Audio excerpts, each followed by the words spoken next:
बड़ा पाल रे सब बड़ा बडेरा, सब बड़ा बडेरा वो जी सब लोग लगाया वो जी ठाकरिया ने समझा वो जी।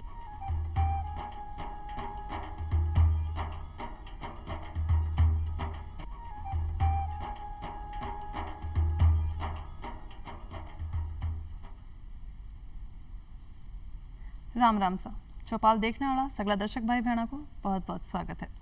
दर्शक भाई बहनों जी, अगर आप आज को टाइम देखा तो वर्तमान टाइम ऐसा आ गया कि भाग दौड़ भरी जिंदगी अपनी हो गई है, और ये भाग दौड़ भरी जिंदगी में आपने दिनचर्या कवा या खान पान देखा तो इसो हो गया है खान पान और दिनचर्या के आपा बहुत जल्दी है जो बीमारी की चपेट में आ जावा। अच्छा स्वास्थ्य के आप बस कल्पना ही कर सकें कि अच्छा स्वास्थ्य आप हमेशा स्वस्थ रहा, तो एक समाधान आज आप लेकर आए कि आप अच्छा स्वास्थ्य क्या प्राप्त कर सका योग के माध्यम से। तो योग काई है और की तरीके से आप योग की क्रिया करके आप अलग अलग बीमारियां से आप क्या निजात पा सका, और साथ में जो आप दिन भर में तनाव होवे कोई काम काज से आपने कोई तनाव हो तो मानसिक शांति और तनाव से निजात भी आप विषय किया पा सका और अपनी आध्यात्मिक विकास भी आप विषय किया कर सका। तो इस सब चीज़ों के ऊपर आप जानकारी लेवांगा, और आज का अपना विषय है योग और स्वास्थ्य, और इस पर चर्चा करने के लिए आज अपने साथ है योगाचार्य डॉक्टर अंचल उपल जी। बहुत बहुत स्वागत है आपको डॉक्टर साहब। तो सबसे पहले तो आप डॉक्टर साहब वो जानना चाहूँगा, आप योग की बात करी तो काई है योग और इस आप क्या लाभ ले सका? देखिए, योग एक विज्ञान भी है, एक कला भी है, और योग हमारे आत्मा और परमात्मा को जोड़ने का एक विज्ञान है। तो योग 5000 साल पुराना विज्ञान है। आज उसका महत्व बहुत बढ़ गया है।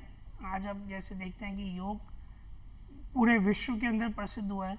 उसका एक बहुत ही पौराणिक विज्ञान एक आज के टाइम में इतनी प्रसिद्धि पाना, उसका कारण आज की समस्याओं से जो हम लोग जूझ रहे हैं, तनाव की समस्या, विभिन्न प्रकार के रोगों की समस्या, उन सबों का निदान जो है वो योग के अंदर है। तो योग जो शब्द है वो उसका एक युज धातु से बना हुआ है। तो योग का मतलब होता है जुड़ना जी। योग का एक नॉर्मल जो महत्व है, जो मीनिंग है वो जुड़ना। तो किन चीज़ों का जुड़ना? हमारा आत्मा का परमात्मा से मिलन योग कहलाता है। तो योग जो है वो ना केवल एक शारीरिक व्यायाम की पद्धति है, वो हमारे मानसिक आध्यात्मिक विकास के लिए एक पूरे व्यक्तित्व निर्माण का विज्ञान योग है। तो पूरे व्यक्तित्व में केवल एक अच्छा सुंदर शरीर दिखना ही हमारे स्वस्थ होने की निशानी नहीं है। वर्ल्ड हेल्थ ऑर्गेनाइजेशन, विश्व स्वास्थ्य संगठन कहता है कि केवल यदि हमारे शरीर में रोग नहीं है तो हम अपने आप को स्वस्थ माने, तो ऐसा नहीं है। स्वस्थ व्यक्ति वो है जो शरीर से, मन से, आध्यात्म से, इन सब चीज़ों से आपका जो बैलेंसिंग है, जो आपकी जो संतुलन है, वही व्यक्ति निरोगी है और स्वस्थ है जी। तो योग ही एकमात्र ऐसा विज्ञान है जो इन सभी स्तरों पे, शारीरिक स्तर पे, मानसिक स्तर पे, आध्यात्मिक स्तर पे, हमारा जो सामाजिक स्तर है, जो हम समाज में के अंदर जो हमारा व्यवहार है, इन सब चीज़ों से एक व्यक्तित्व का निर्माण होता है। तो उस व्यक्तित्व निर्माण के लिए योग जो है एक पूर्ण विज्ञान है। और यदि हम योग की लाभ की बात करें तो योग इन लाभों के साथ केवल यदि रोग मुक्त रहना चाहते हैं, यदि हम चाहते हैं कि शरीर के अंदर रोग नहीं आए, या किसी व्यक्ति को रोग है भी, आजकल आप देखते हैं कि हर एक व्यक्ति को किसी न किसी प्रकार की कोई ना कोई बीमारी से जूझ रहा है। उनके बहुत सारे कारण हैं, तनाव है, पॉल्यूशन है, वातावरण के अंदर जो दूषित भोजन हमें प्राप्त हो रहा है, उन सब रीजंस की वजह से हम जो विभिन्न प्रकार के जो रोगों से घिर रहे हैं, उन सब को रोगों से बचने का एकमात्र जो साधन है वो योग सिद्ध हुआ है जी। तो ऐसा योग का आप लाभ की बात करी, लेकिन योग जब भी आपने सामने शब्द आवे तो योग के साथ साथ मैं सुना कि प्राणायाम या आसन, तो ये दोनों चीज़ का ही एक ही है, योग का ही रूप है या अलग अलग है, का ही है? देखिए, योग में अष्टांग योग बताया गया है, जिसके 8 जो है स्टेप है, उसकी 8 एक सीढ़ी की तरह 8 स्टेप बताए गए हैं। अच्छा। वो 8 है यम, नियम, आसन, प्राणायाम, प्रत्याहार, धारणा, ध्यान और समाधि। ये इसके 8 लिम्स हैं योग के। तो इनमें देखिए जो अलग अलग जो लिम्स हैं, यम नियम कि क्या नियम हम डिसिप्लिन मतलब आपका ये अंग है ये अंग है। तो उसमें जो तीसरा अंग है वो आसन है, अच्छा और जो चौथा अंग है वो प्राणायाम है। तो देखिए आसन जो है शारीरिक व्यायाम की पद्धतियों का रूप में आप देख सकते हैं, जिसमें विभिन्न प्रकार के हम शारीरिक स्ट्रेचिंग्स को करते हैं, जिसके अंदर अलग अलग आसन होते हैं। तो उन आसनों का अलग अलग महत्व है, वो हमारे लचीलेपन को बढ़ाता है। यदि स्पेसिफाइड कोई डिजीजेज हैं, कोई रोग हैं, उन किस रोग में कौन सा आसन करें, अलग अलग आसनों का अलग अलग महत्व है। और प्राणायाम जो है, प्राणायाम श्वसन की पद्धतियाँ हैं। श्वास जो है हमारे शरीर और मन को जोड़ने की कड़ी है। अच्छा वो एक सेतु की तरह काम करता है। यदि हमें शरीर से मन तक पहुंचना है तो उसका जो माध्यम है वो हमारा श्वास है। तो श्वासन क्रियाओं को हम प्राणायाम कहते हैं। तो प्राणायाम जो है वो श्वास की विभिन्न प्रकार की पद्धतियाँ हैं जिनके माध्यम से हम मन तक पहुंच सकते हैं। तो पहले शरीर स्वस्थ होगा, शरीर के अंदर यदि कोई रोग नहीं है, शरीर स्वस्थ होगा तो हम प्राणिक स्तर पे जाते हैं। प्राणायाम स्तर पे सुधार करने के लिए हम प्राणायाम का अभ्यास करते हैं। विभिन्न प्रकार की श्वसन क्रियाएं जैसे कपालभाति, अनुलोम विलोम, भस्त्रिका, चंद्रभेदी, सूर्य अनुलोम विलोम, भ्रामरी, ये सब श्वसन क्रियाएं हैं।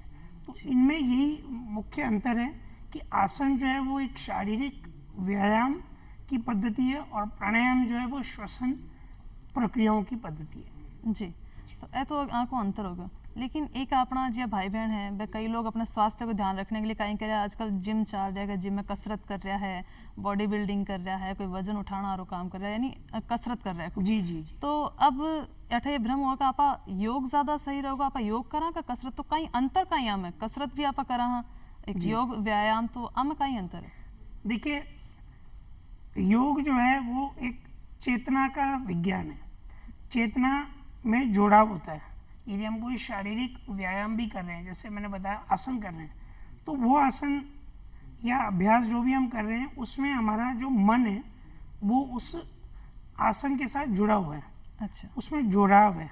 तो कहीं ना कहीं हमारी जो चेतना है वो उस मतलब जो भी हम आसन कर रहे हैं, व्यायाम कर रहे हैं, उसके अंदर हमारी सजगता बनी हुई है। तो योग में मुख्य अंतर यही है। यदि हम दूसरे शारीरिक व्यायाम की पद्धतियों की बात करें, जैसे जिम हो गया, बॉडी बिल्डिंग हो गई, उनमें चेतना का फर्क है। योग में चेतना जो है, कॉन्शियसनेस जो है, वो हमारी सजगता बनी हुई रहती है। तो जब सजगता हमारी रहेगी तो शरीर और मन का जुड़ाव पैदा होता है। तो मुख्य योग में यही है कि योग भी शारीरिक लाभ देता है, लेकिन योग के शारीरिक लाभ के साथ साथ मानसिक लाभ, आध्यात्मिक, सामाजिक, ये सब चीज़ों का हमारी बौद्धिक विकास, क्योंकि इसका जो प्रभाव है वो हमारी बौद्धिक शक्तियों पे पड़ता है। तो हमारा जो हम जीवन के अंदर समस्या आती है कि हम किस समय क्या निर्णय लें, क्या निर्णय नहीं लें, ऐसी बहुत सारी समस्या आती है। तो योग के अभ्यास करने से, यदि हमने कोई केवल आसन भी कर रहे हैं तो उस आसन के अभ्यास से इन सभी समस्याओं का निदान हमें मिलता है। लेकिन दूसरे जो व्यायाम की पद्धतियाँ उनमें केवल वो शारीरिक लाभ तक सीमित है। तो आपा ने खाली शारीरिक लाभ नहीं लेना है, बल्कि भी के साथ साथ अपना अपना मानसिक और आध्यात्मिक विकास भी साथ साथ करना है। इसलिए आपा ने योग से जुड़ना है। तो अब आप योग की बात कर रहे हैं, आपा कोई भी काम करा तो भी का कुछ नियम कायदा कानून हो भाई, काम करने से पहले कुछ सावधानी रखनी है, कुछ ध्यान रखना है। तो योग अगर अपना भाई बहन जहाँ शुरू कर रहे हैं तो सबसे पहले वह योग करने से पहले किन किन बातों को वो ध्यान रखे, कोई सावधानी है तो वह मार्गदर्शक भाई बहन ने जरूर बताओ। देखिए योग जैसे मैंने बोला कि एक पूर्ण विज्ञान है। तो सबसे पहले एक नियम, यदि आप योग की शुरुआत करने जा रहे हैं तो योग किसी ज्ञाता पुरुष जो भी ज्ञान रखता है योग के अंदर, योगाचार्य जी हैं वे आचार्य होना चाहिए, जानकार हो, कोई आचार्य हो, कोई टीचर हो, जिनको योग का पूरा उन्होंने स्टडी किया है। तो क्या योग उनके अंडर सुपरविजन में ही करना चाहिए, उनके बिल्कुल ध्यान में ही करना चाहिए। क्योंकि यदि योग का कोई भी अभ्यास गलत हमने किया तो उसका परिणाम भी गलत है। बिल्कुल। अच्छा। तो योग किसी न किसी प्रशिक्षित गुरु के द्वारा ही अधीन ही करना चाहिए हमें। बिल्कुल जी। हाँ तो सही बात है, क्योंकि क्या ना अध कचरो ज्ञान अपन खराब करे, कई बार आधो ज्ञान हुआ, आप कई बार देखो मोबाइल सबका हाथ में हुआ, जी। आप व्हाट्सएप से कुछ जानकारी ले ला, जी। यदि कोई आप सुन लेवा कि वो फलाना वो कर रहे हैं तो आप भी वो योगा करने लग जावा, तो वो नहीं होना चाहिए। मतलब जैसे कोई भी आसन यदि आप कर रहे हैं तो वो आसन को कहाँ तक बेंड करना है, कितना बेंड करना है, वो सब बहुत महत्वपूर्ण है। यदि आपने गलत बेंड किया तो आपकी कोई शारीरिक रोग, किसी जोड़ में, रीढ़ की हड्डी के अंदर कोई नस का दबाव, तो गलत करेंगे तो उसका परिणाम भी गलत है। गलत आएगा। तो सही। हमें इस चीज़ का विशेष ध्यान रखना चाहिए कि यदि आप योग की शुरुआत करने जा रहे हैं तो किसी के आप किसी योग गुरु के साथ जी उनके साथ ही अभ्यास करें। पहला नियम तो ये है। जी। तो एक आप बात करी कि ठीक है अपन एक योगाचार्य या अपन योग टीचर कोई होना चाहिए साथ में जो अपन बतावे कि अपन योग की तरीके से जी। करना है। एक आप वो जानना चाहूँगा कि योग को कोई सही टाइम भी होवे, कोई समय होवे कि अपन ई टाइम अगर आप करांगा तो अपन ज़्यादा लाभ होगा, कब करना चाहिए और कितनी देर अपन करना चाहिए? जी देखिए, योग करने का जो सबसे जो लाभदायक समय है वो सुबह का समय है। अच्छा। बिल्कुल सुबह सुबह जैसे आप फ्रेश होके खाली पेट हो गया, बिल्कुल उस समय आप योग का अभ्यास करेंगे तो आपको सबसे बेहतरीन परिणाम आते हैं। लेकिन आजकल की जीवन शैली इस प्रकार से है, यदि आप किन्हीं कारणोंवश यदि सुबह नहीं कर पाते हैं जी। तो ऐसा नहीं कि यदि आप शाम को योग करेंगे तो उसके लाभ नहीं मिलेंगे। अच्छा। हाँ, बेहतरीन लाभ के लिए सुबह खाली पेट करना ज़्यादा बेहतर है। लेकिन शाम को यदि आप योग का अभ्यास करते हैं तो आप जैसे आपने भोजन किया तो भोजन के 4 या 5 घंटे के बाद आप योग का अभ्यास किया जा सकता है, ताकि हमारा खाना पूरी तरह से पच जाए। जी। उसके बाद आप शाम को योग अभ्यास किया जा सकता है। तो कहना मतलब जो भाई बहन अपना सुबह उठ सके है, जल्दी उठ रहे हैं, जहाँ की दिनचर्या में सुबह उठना शामिल है, तो वे सुबह ही करे तो ज्यादा अपने लाभ जी, मिलेगा। योग का क्योंकि सुबह शुद्ध हवा भी है देखिए, जी हाँ। और पेट पूरा खाली रहता है। लेकिन कोई व्यक्ति नहीं कर पा नहीं रहा कर तो सकते, शाम कोई को कर सकते मजबूरी हैं, है, ऐसा नहीं अगर है। समय नहीं है वहाँ के पास तो आप शाम के भी वो लाभ ले सको हो, खाना खाने के आधा 1 घंटे बाद आप। नहीं, खाना खाने के 4 घंटा 4 घंटे 4 बाद? घंटे के गैप होना चाहिए। अच्छा। तो ये आपने या फिर दोपहर आप का पहले कर सका तो जो शाम के टाइम आप अगर खानो जिया कोई रात में खा रहे हैं तो आप शाम के पहले ही कर ले। देखिए, मुख्य नियम ये है कि सुबह कर रहे हैं तो खाली पेट, अच्छा। यदि जैसे नाश्ता करके अभ्यास करना है, नाश्ता और भोजन के बीच में दोपहर के, हाँ। तो 2 घंटे का गैप चाहिए। अच्छा। और दोपहर के भोजन की बात कर रहे हैं तो कम से कम 4 या 5 घंटे का गैप देके अभ्यास किया जा सकता है। अच्छा।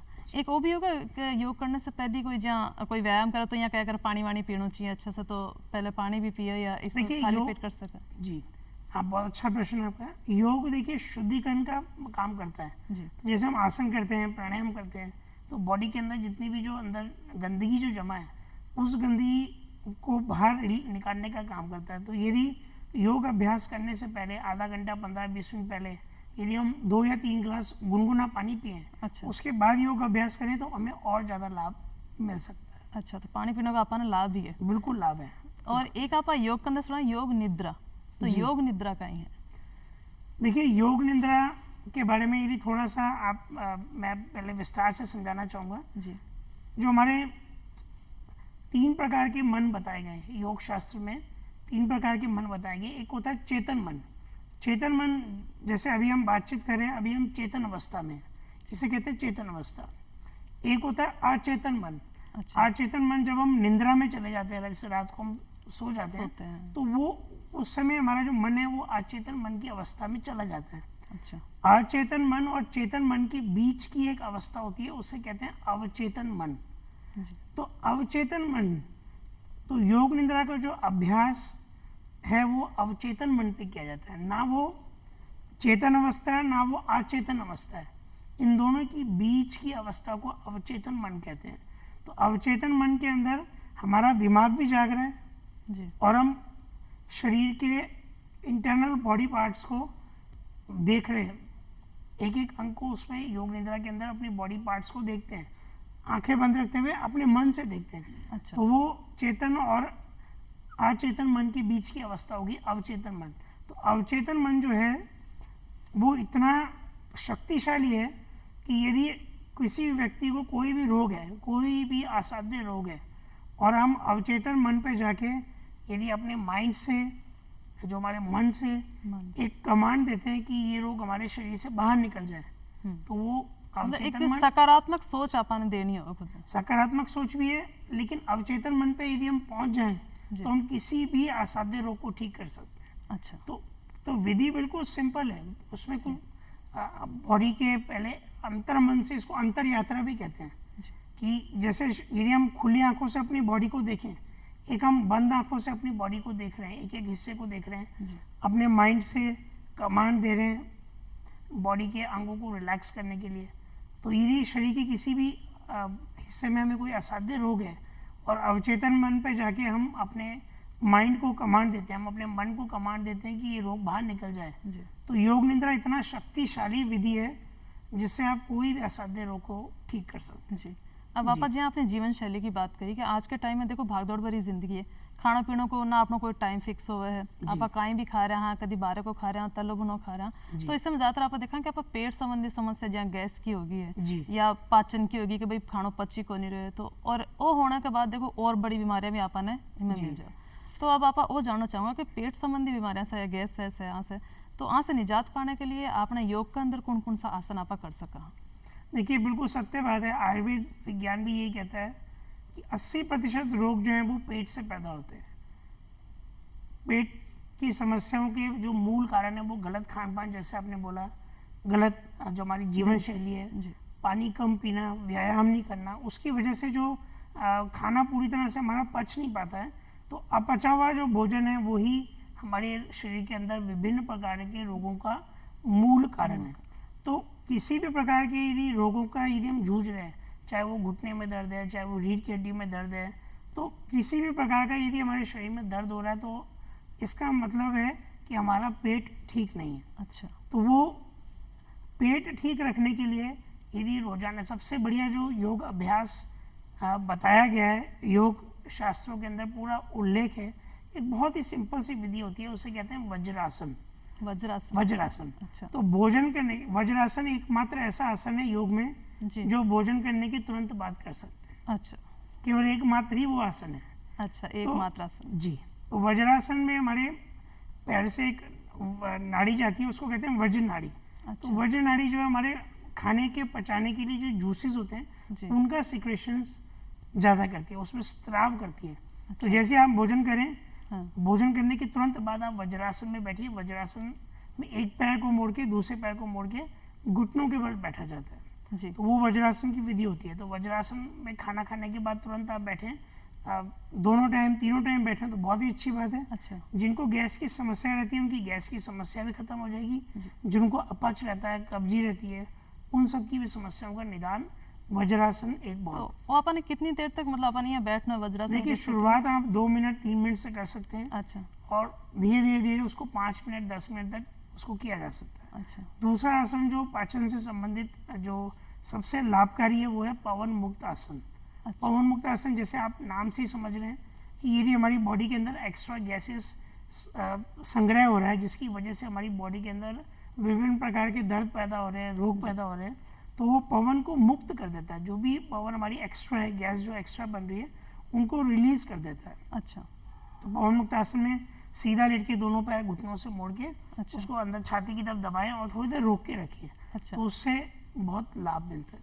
तो ये योग के अंदर पाचन तंत्र के लिए सबसे मुख्य जो 2 आसन है वो वज्रासन और पवन मुक्त आसन का अभ्यास किया जा सकता है। तो पेट संबंधी बात हुई आपने। जी। अब दूसरी सबसे बड़ी देखो परेशानी मोटापा की है।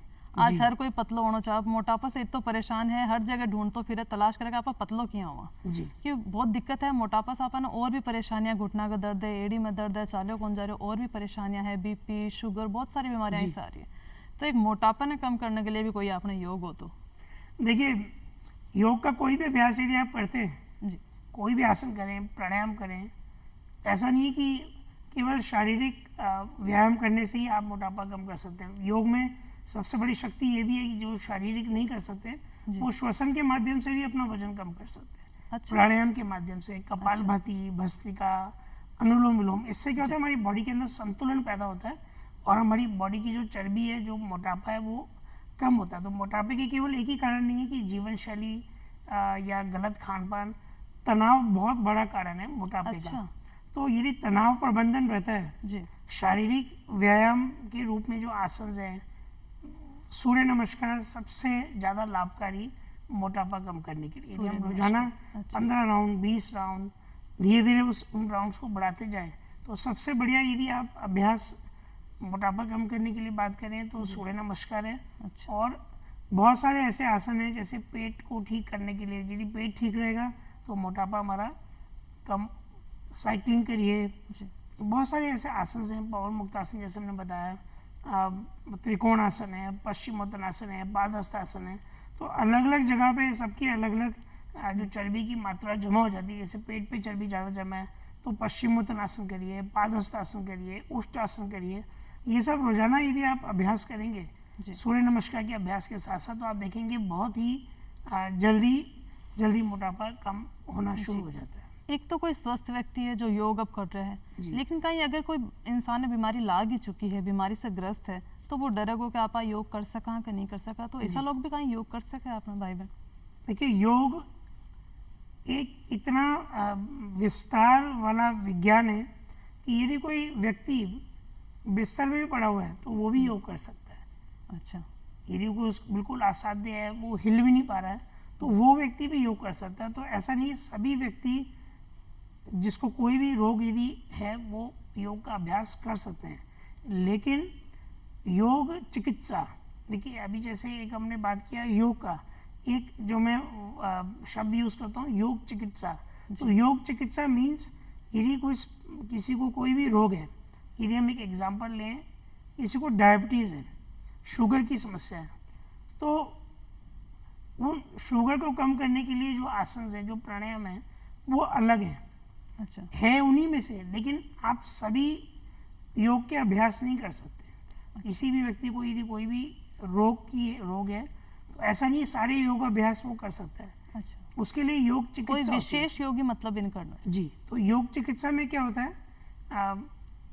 एक अलग अलग कुछ आसन, कुछ प्राणायाम, इस प्रकार की विधियां होती है, मुद्राएं, उन अभ्यासों के अंदर योग चिकित्सा के अंदर आप स्पेसिफाइड जो योग चिकित्सक हैं वो डिजाइन करते हैं कि आप ये अभ्यास इस बीमारी के अंदर कीजिए तो आपको लाभ मिलेगा।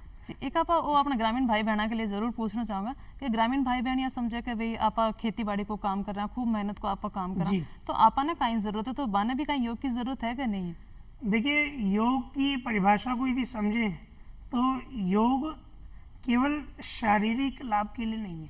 तो यदि हम शारीरिक, गांव वाले भाई बहन शारीरिक व्यायाम बहुत करते हैं, खेती में काम कर रहे हैं, इतना मेहनत का काम होता है, तो ठीक है, शरीर हो रहा है, लेकिन श्वसन के माध्यम से प्राणायाम का जो अभ्यास है, ध्यान की विधि है, उन सब से बहुत सारे लाभ लिए जा सकते हैं, ताकि और शारीरिक के साथ साथ मानसिक जो शांति है, तनाव का जो प्रबंधन है वो हो सके। तो ये एक आप टाइम की थोड़ी सीमा है, तो आप अभी के अंदर एक तो मैं वो जानना चाहूंगी कि आपको कोई छोटी मोटी ऐसी योगी क्रिया अपना दर्शक भाई बहना ना आप बैठे बैठे अगर बता सको, ऐसा के जो अपना भाई बहन जो लगातार काम कर रहे हैं, आजकल स्क्रीन टाइम कहाँ है, देखो जो चाहे कंप्यूटर हो तो बैठे बैठे बहुत काम है, तो एक दौरान अपना काम करते के दौरान भी छोटी मोटी कोई इसो योग क्रिया कर सके जिससे वह थोड़ा तरोताजा हो जाए फटाफट? देखिए, सबसे जो मुख्य है हमारी बॉडी का जो स्तंभ है वो रीढ़ की हड्डी है। तो रीढ़ की हड्डी यदि एक्टिव रहती है, तो जैसे मैं आपको एक चेयर पे बैठा हूँ, एक सिंपल सी क्रिया करके दिखाता हूँ कि जो लंबे समय तक हम बैठते हैं, तो आप केवल ये वाली एक्सरसाइज कीजिए।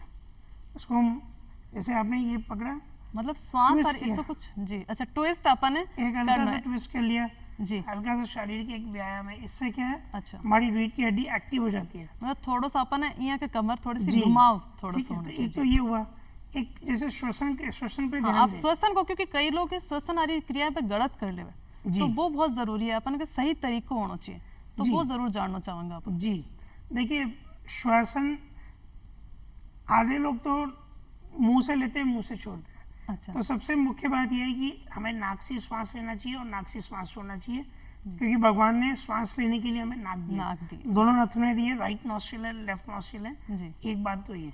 दूसरा, जैसे माइंड को एक्टिव करने के लिए, जैसे आपने बोला है कि हम स्वस्थ रहें, तो उसके लिए एक बहुत सिंपल सा एक श्वसन क्रिया जो हम कर सकते हैं, उसका अभ्यास इस प्रकार से करना होता है कि आप नाक से श्वास लीजिए और नाक से ही श्वास छोड़िए, थोड़ा तेजी से। देखिए,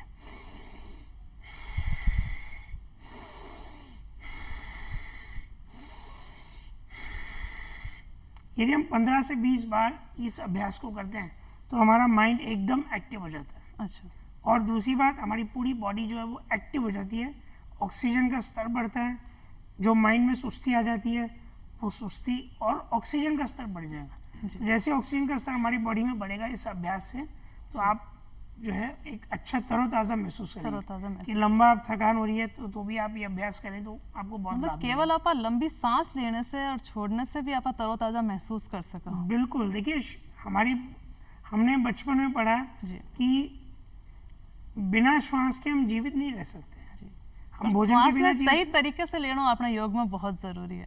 तो आप चलते चलते एक तो यही कहना चाहूंगा दर्शक भाई बहनों से कि करो योग और रहो निरोग। तो डॉक्टर साहब आप आया, इतनी अच्छी जानकारी हमारे दर्शक भाई बहनों ने योग पर दी, तो इसके लिए आपको बहुत बहुत धन्यवाद। और दर्शक भाई बहनों आप फिर मिलांगा एक नए विषय के साथ, जब तक दो इजाजत, राम राम सा।